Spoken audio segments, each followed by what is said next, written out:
സുരേഷ് ഗോപി കേന്ദ്രമന്ത്രി സ്ഥാനത്ത് തുടർന്നു പോകും. കരാറിൽ ഒപ്പിട്ട സിനിമകൾ പൂർത്തിയാക്കാൻ പ്രധാനമന്ത്രി നരേന്ദ്രമോദി അനുമതി നൽകിയിട്ടുണ്ട്. കേരളത്തിലെ അടുത്ത നിയമസഭാ തിരഞ്ഞെടുപ്പിന് മുൻപ് സിനിമകൾ പൂർത്തിയാക്കണമെന്ന് പ്രധാനമന്ത്രി നിർദ്ദേശം നൽകി. കേന്ദ്രമന്ത്രിയുടെ ചുമതല സിനിമാ ജീവിതത്തിന് തടസ്സമാകുമോ എന്ന ആശങ്കയിലായിരുന്നു താരം. ഇതേ തുടർന്ന് കേരള നേതാക്കളും താരവുമായി ചർച്ച നടത്തി. സുരേഷ് ഗോപി മന്ത്രിസഭയിൽ ഉണ്ടാകണമെന്ന് പ്രധാനമന്ത്രി അടക്കമുള്ളവർ നിർബന്ധം പിടിച്ചിരുന്നു. അതിനാൽ നേരത്തെ മന്ത്രിസ്ഥാനത്ത് ഒഴിയാൻ സന്നദ്ധത അറിയിച്ച സുരേഷ് ഗോപിയുടെ ആവശ്യത്തെ പ്രധാനമന്ത്രി അംഗീകരിച്ചില്ലായിരുന്നു. ഇതിന് പിന്നാലെയാണ് സുരേഷ് ഗോപി കേന്ദ്രമന്ത്രി സ്ഥാനത്ത് തുടരുന്നതിൽ സ്ഥിരീകരണം വന്നത്. ഏറ്റെടുത്ത സിനിമകൾ പൂർത്തീകരിക്കുമെന്ന് സുരേഷ് ഗോപി വ്യക്തമാക്കി. നിയമസഭാ തിരഞ്ഞെടുപ്പിന് മുന്നോടിയായി ഏറ്റെടുത്ത സിനിമകൾ പൂർത്തീകരിച്ചാൽ സുരേഷ് ഗോപി ക്യാബിനറ്റ് പദവിയിലേക്ക് എത്തുമെന്നാണ് സൂചന. 4 സിനിമകൾ ചെയ്യാനുണ്ടെന്ന് BJP കേന്ദ്ര നേതൃത്വത്തെ സുരേഷ് ഗോപി നേരത്തെ അറിയിച്ചിരുന്നു. ക്യാബിനറ്റ് മന്ത്രിയായാൽ സിനിമകൾ മുടങ്ങുമെന്നും അറിയിച്ചിരുന്നു.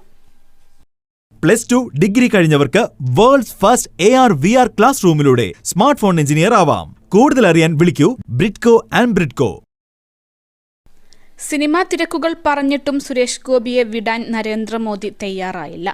സിനിമയാണ് വരുമാന മാർഗമെന്നും ലഭിക്കുന്ന പണത്തിൽ കൂടുതലും സമൂഹത്തിനായി ചെലവാക്കുകയാണെന്നും സുരേഷ് ഗോപി പ്രധാനമന്ത്രിയെ അറിയിച്ചിരുന്നു.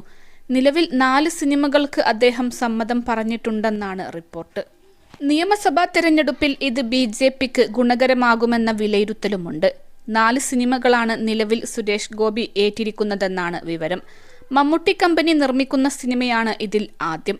മഹേഷ് നാരായണൻ സംവിധാനം ചെയ്യുന്ന ഈ ചിത്രം ഏപ്രിലിൽ ഷൂട്ടിംഗ് ആരംഭിക്കാനിരുന്നതാണെങ്കിലും തിരഞ്ഞെടുപ്പും മറ്റ് സാങ്കേതിക പ്രശ്നങ്ങളും കാരണം നീട്ടിവെച്ചു. ഏതാണ്ട് 4 മാസം നീണ്ടു നിൽക്കുന്ന ഷെഡ്യൂളാണ് ഈ ബിഗ് ബഡ്ജറ്റ് ചിത്രത്തിൻ്റേത്. ഗോകുലം ഗോപാലൻ നിർമ്മിക്കുന്ന 70 കോടി ബഡ്ജറ്റുള്ള പാൻ ഇന്ത്യൻ സിനിമയാണ് രണ്ടാമത്. ചിത്രത്തിന്റെ കൂടുതൽ വിവരങ്ങൾ ലഭ്യമല്ല. ചിന്താമണി കൊലക്കേസ് എന്ന സൂപ്പർ ഹിറ്റ് ചിത്രത്തിന്റെ 2ാം ഭാഗമാണ് സുരേഷ് ഗോപി ഏറ്റിരിക്കുന്ന 3ാമത്തെ ചിത്രം. LK എന്ന് പേരിട്ടിരിക്കുന്ന ഈ ചിത്രം സംവിധാനം ചെയ്യുന്നത് ആദ്യ ഭാഗം ഒരുക്കിയ ഷാജി കൈലാസ് തന്നെയാണ്. 4ാമത്തെ ചിത്രം ഒരു പോലീസ് സ്റ്റോറിയാണെന്നാണ് റിപ്പോർട്ട്. ഇതിന്റെ കൂടുതൽ വിവരങ്ങൾ ലഭിച്ചിട്ടില്ല.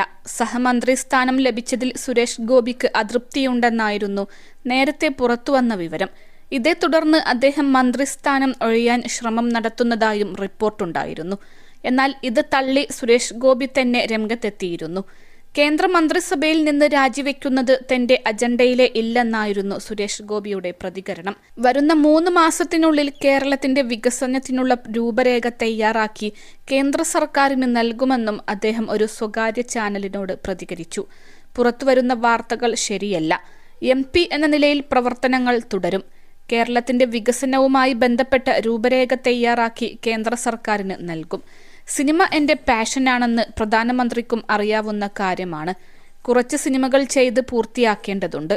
അതുമായി ബന്ധപ്പെട്ട ധാരണകൾ ഉണ്ടാക്കേണ്ടതുണ്ട്.